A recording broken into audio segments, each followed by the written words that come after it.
আসসালামু আলাইকুম everyone, welcome back to my another new video. আজ খুব ভোরবেলা থেকেই ব্লগটি শুরু করছি।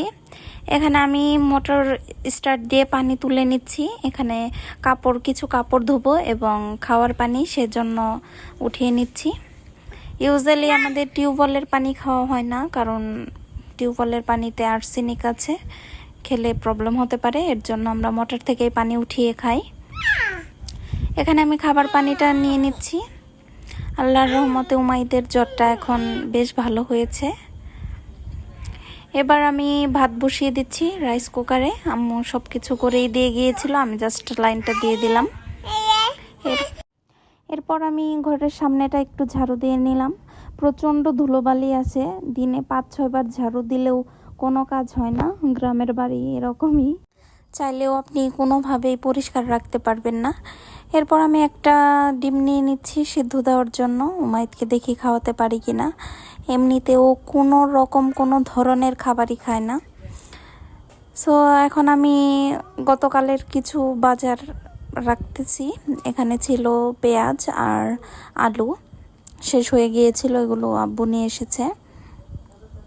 সো এগুলো আমি অন্য ঘরে রাখছি। অন্য ঘরে আমাদের পেঁয়াজ বা যাবতীয় যত যা লাগে সেগুলো রাখে, সেগুলো আমি একটু রেখে দিলাম। আমি দেখছিলাম পেঁয়াজ একটা অনেক বড় ছিল আর অনেকগুলোর খোসাই ছিল না। এরপর উমাইদ ঘুম থেকে উঠে বলল লিচু খাবে, এর জন্য ওকে দিলাম। ও বলতেছে মিষ্টি মিষ্টি। ওকে একটু বসানোর ট্রাই করতেছি, ও কোনোভাবে বসবে না। জ্বরটা মাশাল্লাহ ভালো হয়েছে। এরপর দেখলাম ভাতটা হয়ে গিয়েছে, এখন আমি ভাতটা খেয়ে নিচ্ছি। আজ ছিল তরকারি হিসেবে ঢেঁড়স ভর্তা আর ছিল পাঙাশ মাছের তরকারি। আমি ভুনা করতে বলেছিলাম। পাঙাশ মাছ আমার খুব পছন্দের একটি মাছ, যা খাওয়াই হয় না বললে চলে। আমার পরিবারের কেউই খায় না, জাস্ট আমি খাই, আমার একার জন্য আনে না। সো আমি আজ সকালের নাস্তা করে নিলাম। এরপর বাহিরে একটু বসলাম, আবহাওয়াটা দেখতেছি, আবার রোদ উঠতেছে। বৃষ্টির কোনো খবরই নেই, কিন্তু 3-4 দিন যাবৎ একটু রোদটা কমেছে, বাতাসও আছে।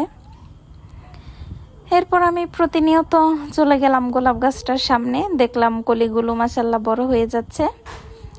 এরকম ফ্রেশ ফুল দেখতে ভালোই লাগে। তারপর দেখলাম আম্মু বাড়ির এক সাইড একটু ঝাড়ু দিচ্ছে, ময়লা হয়ে গিয়েছিল। বাইরে এসে উমাইদকে একটু মালটা কেটে দিয়েছি, বললাম একটু খাও খাও, ও খাবেই না। তারপর ঘরে এনে ওকে চিপস দিচ্ছি, তাও কামড়িয়ে খেতে পারে না, এত সিক হয়ে গিয়েছে। এরপর ওকে শাওয়ার করিয়ে দিলাম। ও এভাবে বউ সাজে, 2টা গামছা নিয়ে ওকে একটু লোশন পাউডার দিয়ে একদম রেডি করিয়ে দিলাম।